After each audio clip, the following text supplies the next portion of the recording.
Good afternoon. We're going to get started. Just going to do a brief introduction.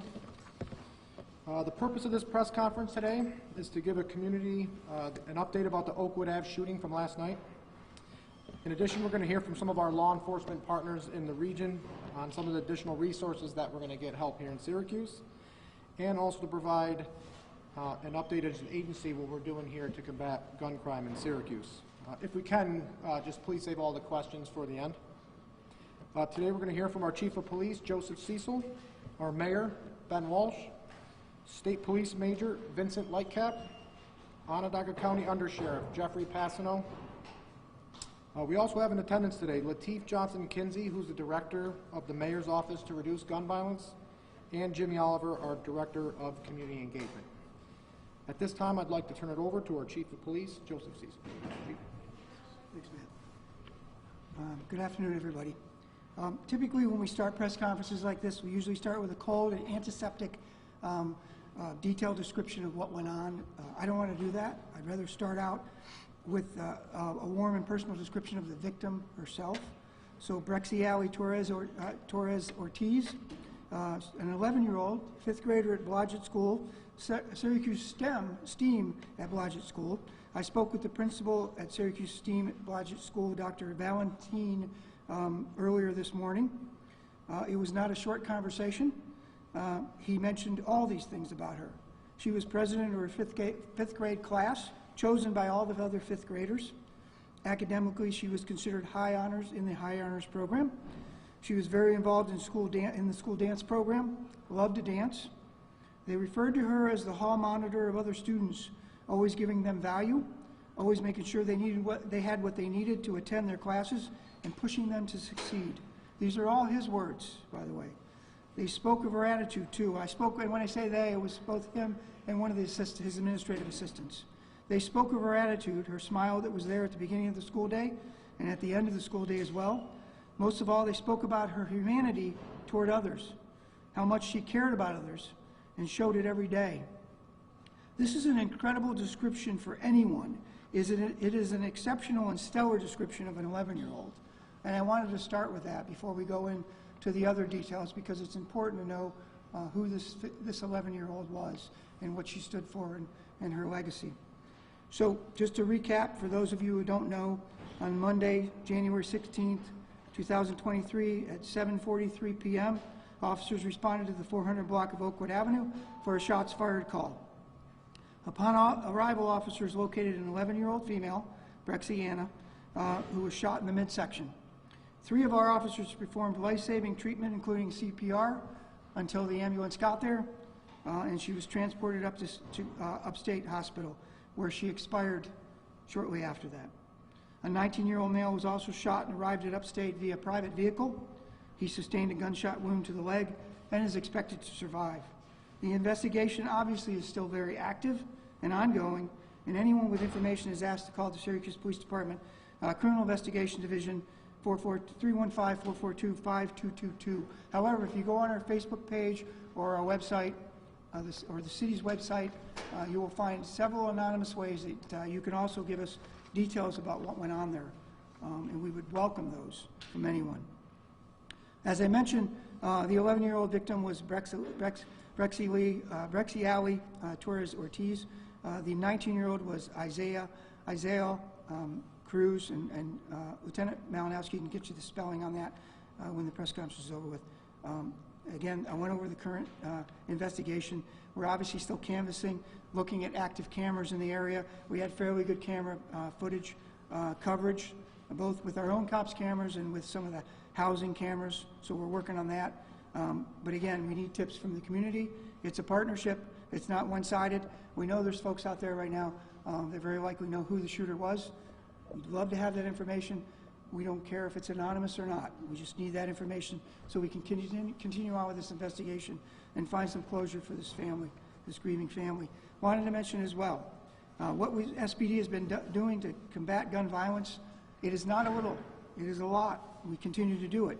We have our OCAC Center, our Crime Analysis Center, that points out where we should be with both hot people and hot places, meaning the places where the shootings are occurring and the people who are doing the shooting.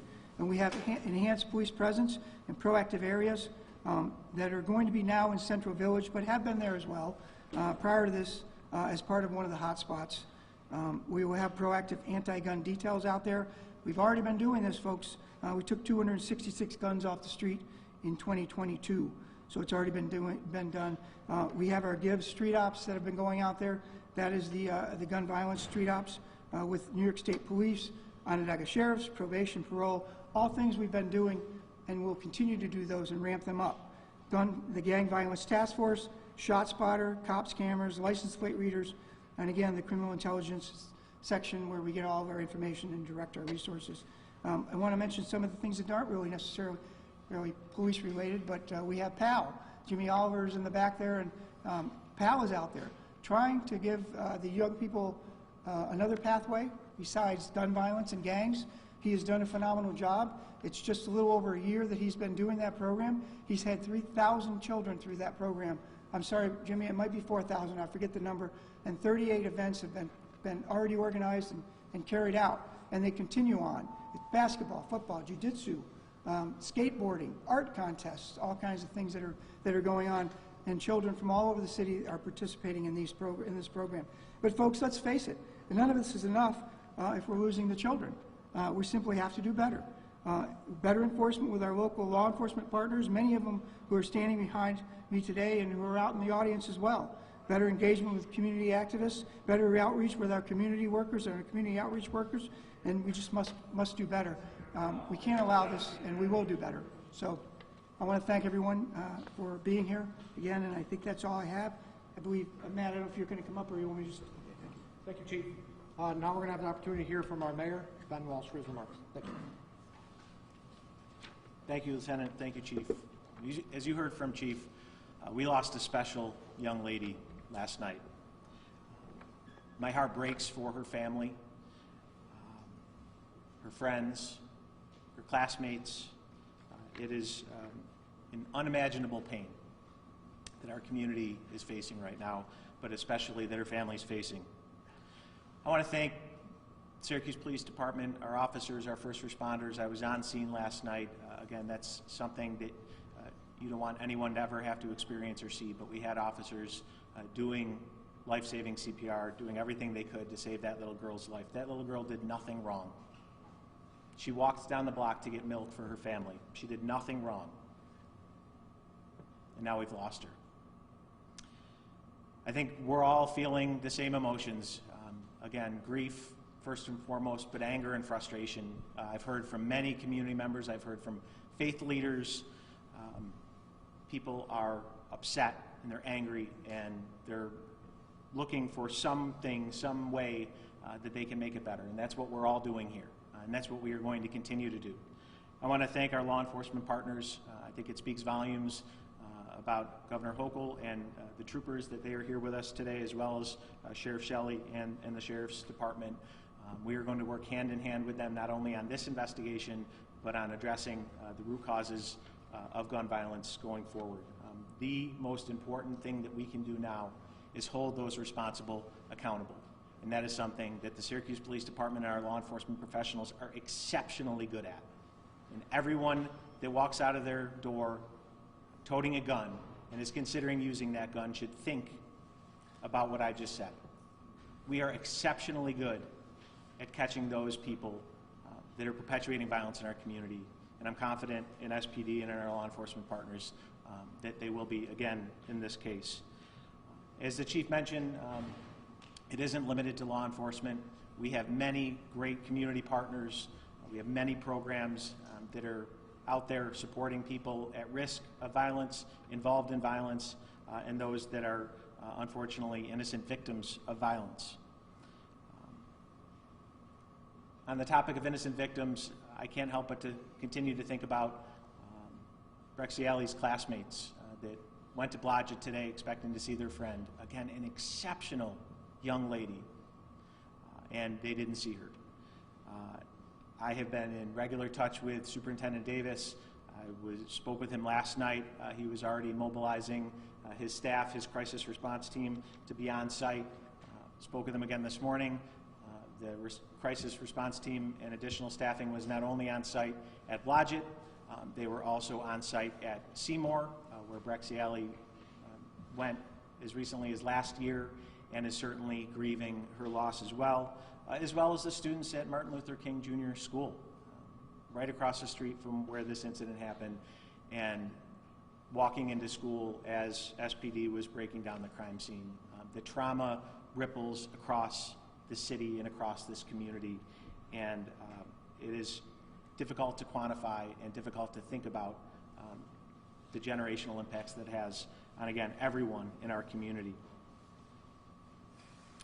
For those that are struggling, we want to make sure that you know that there is help out there. Again, we have psychologists, counselors, teachers at our schools supporting our kids. But again, we know that this impacts many people in our community. Please know anyone in the community that is struggling with this grief or any mental health challenge, you can always call 211. Of course, in an emergency, you can call 911, but if you're struggling, you need to talk to somebody, call 211, and there will be somebody on the other end of that phone ready and willing to talk. I want to finish just by talking about the community one more time. You know, last night, the chief talked about the importance of the community stepping up and helping us.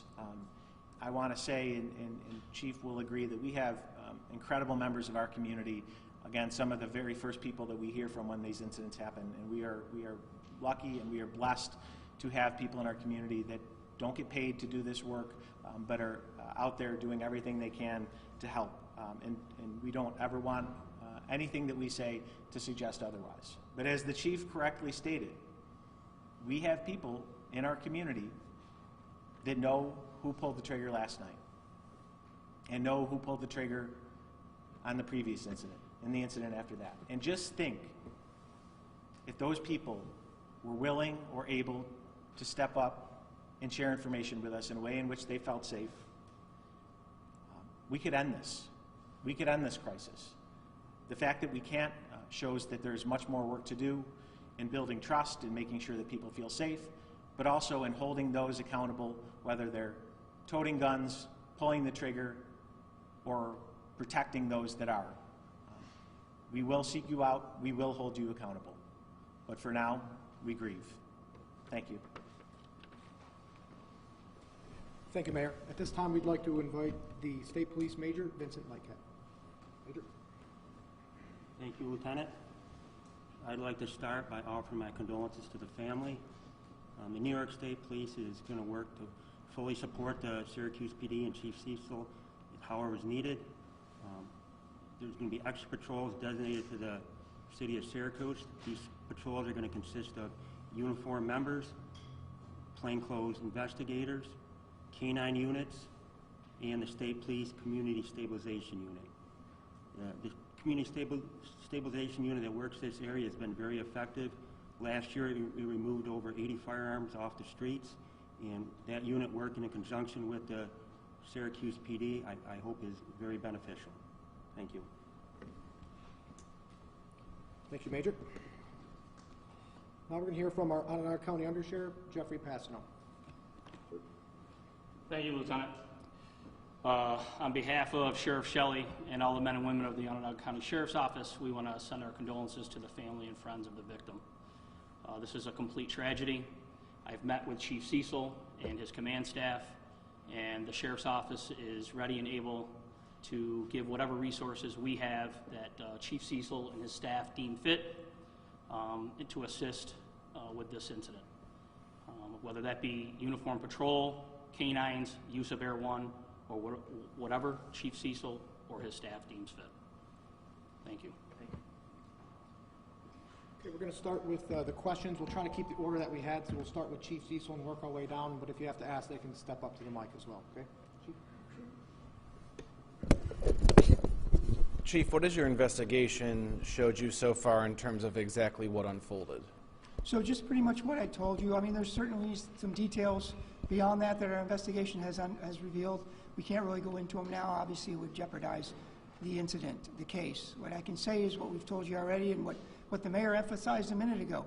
This little 11-year-old girl had nothing to do with what went on there, other than the fact that she was walking home and got caught in the crossfire nothing to do whatsoever. She is a true victim.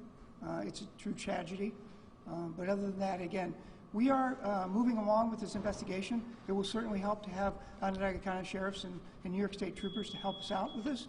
But we're moving along. We have some information now. It's just obviously difficult to share with the public at this point. You say crossfire. That would indicate two parties firing back and forth. Is that accurate? No, that's not accurate. So it's a bad choice of words. She got caught with someone firing at another person. And Looking for a specific maker, model, vehicle, any information that anybody can take with them if they see something. Is there anything that can point them in the right direction? So that's great. Great point. And Lieutenant Malinowski wanted me to repeat the question. So Mary was just asking if there was any information we could reveal or give to the public that could help them help us.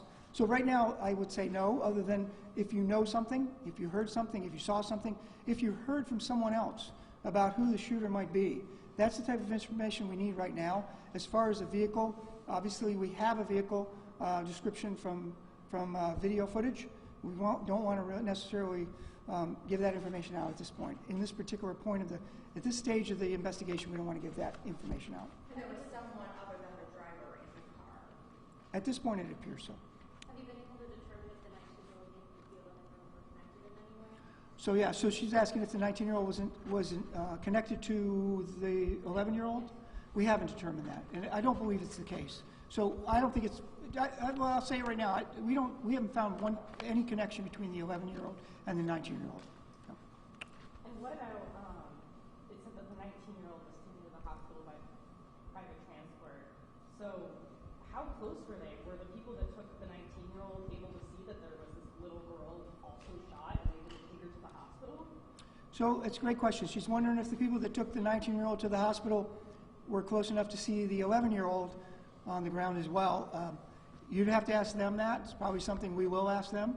I don't know, standing in front of you, if they did. My guess is, yeah. This whole scene was fairly small. He was shot in the same location that she was shot. So I would have to guess yes to answer your question. But we haven't. I'm unaware if we've questioned them yet about that.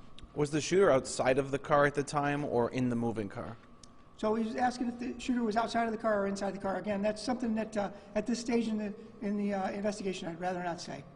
Was anybody else with the little girl? Was she by herself? The 11-year-old? Yeah. So yes, the 11-year-old was walking by herself. Do you know where the 11-year-old was walking to? She had just gone to the corner store, which is literally 100 yards from her apartment, and was coming back. Yeah. Chief, you say that somebody up there knows who did this, and is this like a continuation of not being able to get the public to, I guess, tell police things that they need to know, or do you think because of the situation you might get more information as time goes on? Well, you would think, that's a great question. Just wondering if we'll get more information on this one because of the young victim. I would like to think yes. I would like to think we'd have 100 tips in the line right now. We have 411 tip, which is completely anonymous. And I said last night when I was being interviewed that by morning I would hope to have 100 tips on that, giving us information about who the shooter was. Given the fact that an 11-year-old who was walking home after getting milk, and if I get a little testy here, it's because I am upset by this one. She's walking home from getting milk, coming home for milk for her family, and she gets shot. So I would like to see some tips come in that are anonymous. I don't care how they come in, from 411 tip or we have anonymous phone lines that show up on our website. They're all over our website. All you have to do is look at them. We don't track those numbers. We don't track your information. It just gives us a lead if you know who did it. So I guess I don't know if I answered your question other than I would hope that the public, that the community would be more forthcoming on an incident involving a little 11-year-old girl who had nothing to do with crime and was moving on with her life being as successful as she possibly could, that they would be more forthcoming with an incident like this. Chief, can you talk about your life? Your family has a commitment to public service throughout your adult life. Your father was on council. You've worked for a dozen police chiefs at this point. And people who stood in the same spot have said the same thing over and over. I need your help solving this crime. But the police are way at the end of the line, aren't they? For where the problem begins, that a child has to go to a corner store to grab the milk and feel unsafe and shot. Well, what would you like to see done before it ever gets to your desk? So, yes, so we are, let's face it, and you're right, because you've been around almost as long as me, not quite as long, but you've seen that, and you've heard other chiefs talk about how before someone holds this gun in their hand, all these other things have broke down before it. So what I would like to see is that there be support at the lower levels. If someone's getting in trouble at the low levels, and I'm not talking about stealing a candy bar or food because you're hungry, I'm talking about violence at an early level. We've seen 11 and 12 and 13-year-olds with guns in their hands multiple times, and when we discuss this as police officers and investigators, we know in this room, we might not say it, but every one of us knows in this room that we're going to see this child, if he doesn't get help from other services other than the police, that this child's going to be at one end of the gun or the other. And we have seen that play out time and time again. When this child grows older, he either ends up in jail or the graveyard. And Mayor, can you address a similar question that we don't gather for news conferences like this in Manlius or Camillus or Liverpool, but we are in the city, in a community that we know has a high concentration of poverty, it's segregated. What actions are you taking, and what immediate action do you try to take to push the agenda you might have already to try to solve some of those bigger issues to stop this from happening? So, Matt, you rightfully point out that many of the issues that face our community are systemic and generational in nature. That is certainly the case with violence, but as importantly, if not more importantly, it's also the case with poverty. And we know, it isn't that people in the city are different. Our society has, since it began, has concentrated problems and challenges in our community within not just our city, but every city. And so we bear a disproportionate burden of the problem. So when I say that these aren't city problems, these are society problems, it's not to be defensive. It's to help everyone try to connect the dots within their own lives and their own communities as to how their actions or inactions may impact what happened on Oakwood Ave last night. Again, we have, as you heard, Syracuse Police Department, virtually on a monthly basis, we're rolling out new initiatives, tweaking things, doing different types of proactive policing, different programs to engage the community, build relationships. We are always trying to do more, but again, these are deeply rooted problems that require a lot of time and attention and resources to solve. And again, we need everyone's help.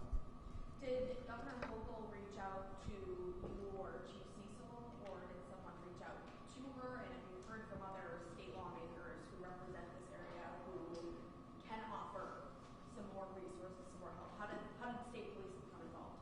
Well, again, I think the fact that the New York State Police are here shows that this is the governor's office, right on through New York State Police, are not only concerned about what happens in the city of Syracuse, but are committed to doing something about it. So, that was these were conversations that have all been had within the past 12 hours. But again, a credit to these two agencies. They reached out, offered to help, and we are happy to take them up on their help. And I think we're going to see that in the form of this specific investigation.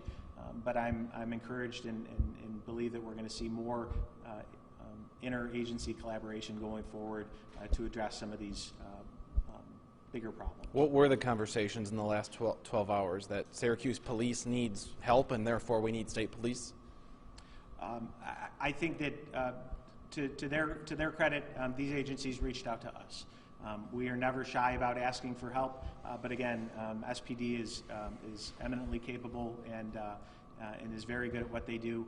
But I think we all understand that given the nature of these challenges, that they're not going to be solved by one agency alone. And again, a credit to these agencies. They stepped up and offered to help, and we gladly accepted it. Why weren't they here yesterday? Sorry. I mean, why would the death of an 11-year-old trigger did this? Look, so we regularly benefit from the support of New York State Police and the Sheriff's Department. I think what we saw happen last night touches a nerve and impacts us all in ways that other crimes don't. It's just the nature of such a heinous act that involves the death of a child. So Just because they weren't at the last press conference doesn't mean they're not supporting us.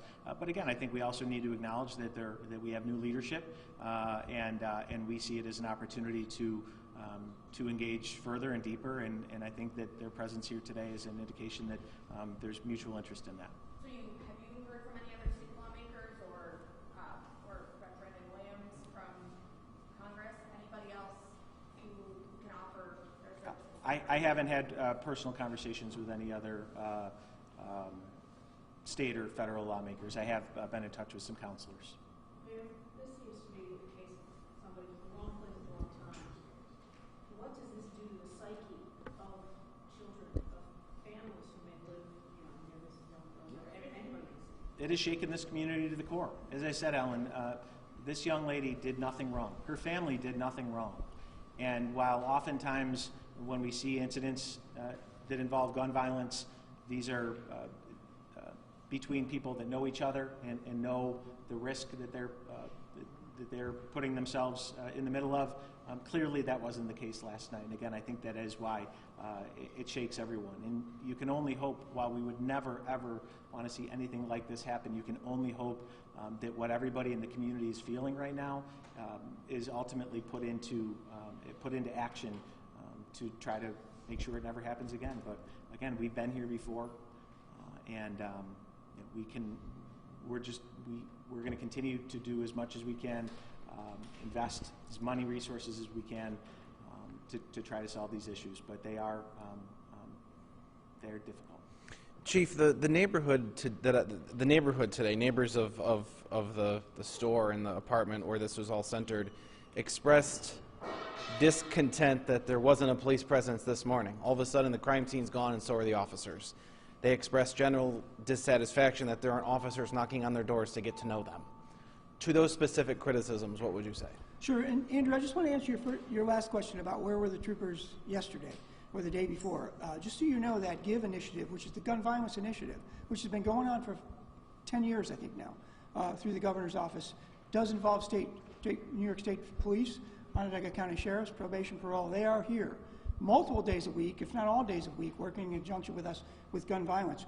That has never stopped. It hasn't happened. It hasn't stopped or skipped a beat under Governor Hochul. In fact, she just announced that she's gone from $18 million to $36 million for GIVE. We will get a bunch of that money as well to put extra resources out there, that police presence. So I just want to make sure that's clear. They were here the day before, the day before. No one is ubiquitous. No one is everywhere at all times. So to answer your second question, we actually had 2 officers assigned to Dr. King's school this morning because we knew students were going to be coming in. The crime scene was just being broken down, and they were going to see probably, some parts. They might look and see what looks like a crime scene. They're already probably heard about it overnight, what went on there. Now they're going to be coming into school. So we assigned 2 officers to be at the front door, uniformed officers, to make them feel more comfortable as they were coming into school. As to whether we don't put a detail out over at Central Village, we have officers that work part-time for Central Village. It's a part-time job. That job has been going on since I came on the job 38 years ago. They're assigned to Central Village. They work for the Housing Authority. They're in uniform. They're in the Housing Authority vehicles.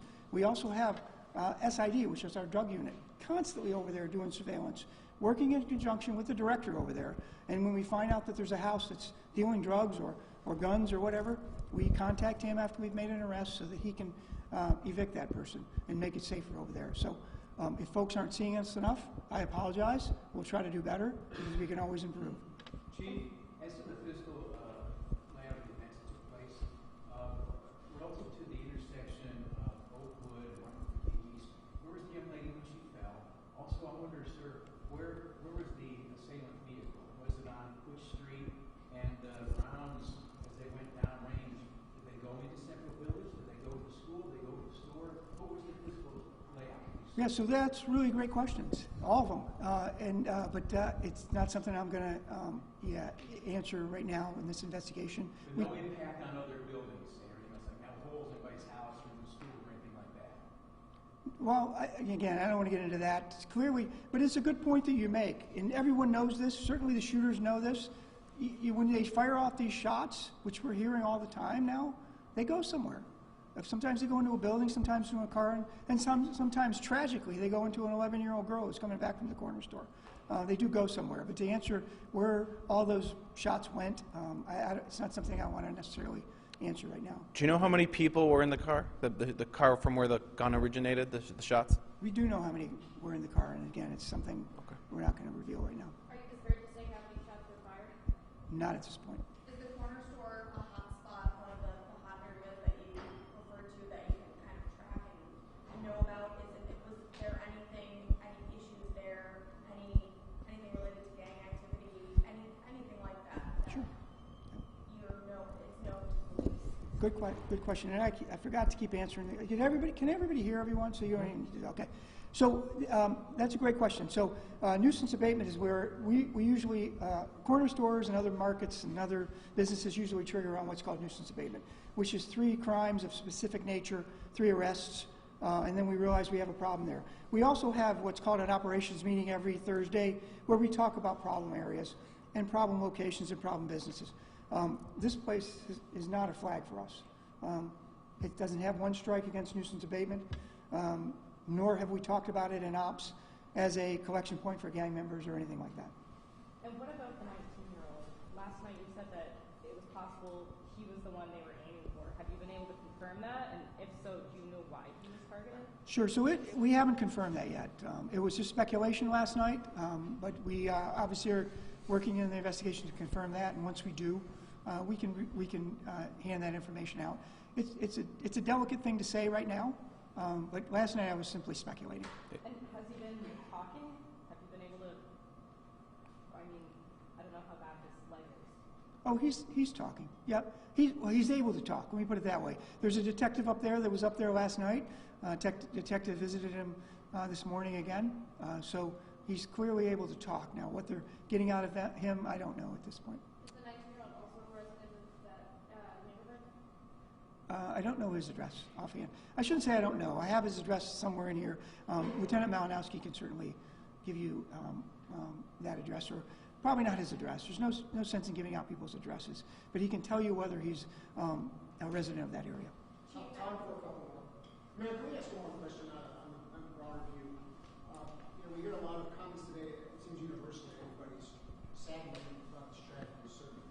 But this sense of we live in a robust county-wide government, yet some people will say, this is why I don't go in the city. This is why I can't drive down 81. This is why insert concern or fear. How would you encourage the public to view our greater community? Does it stop at the city line? Does our life stop at the city line? Should it? How do you view it? Yeah, as I said, Matt, the problems that we're facing are not city problems, they're society problems. We all have ownership over them. In terms of safety, it's a relative term, but I would just ask everyone that is thinking about what happened last night to think about how they might be able to play a small role in addressing the issues, whether it's being a big brother, a big sister, whether it's volunteering at one of our schools, whether it's donating to any of the good organizations that we have engaging with these populations. That's when we talk about the community being a part of the solution. That's what we mean. We need to come together. We need to acknowledge that this is not normal, and it's not acceptable, and it should not be tolerated. Mayor Walsh, is the 19-year-old someone that was going over the yard? Yeah, so the answer to your question is it's not something, it's not something I want to answer right now. We obviously know, I don't want to answer that question, but I thank you. Mayor Walsh, just going back to the timing of all of this, it wasn't late at night, it seemed like a hard distance this little girl was traveling. Is the city at the point where a mom or dad has to worry about their child being safe when going that short distance to get a gallon of milk? Yeah, I think anyone that is a mom or dad never stops thinking about the safety of their children. And depending on where you live in this community, some people feel safer than others, but I've said from the beginning that my job will not be done until everyone feels safe in this city, no matter where they are. But again, for parents, the safety of their children is of the utmost importance, And I know, just like I did last night, a lot of parents went to bed last night with a heavy heart, thinking about their own kids and how to protect them. That's what we think about every day and will continue to. All right, thank you. Thanks, everybody.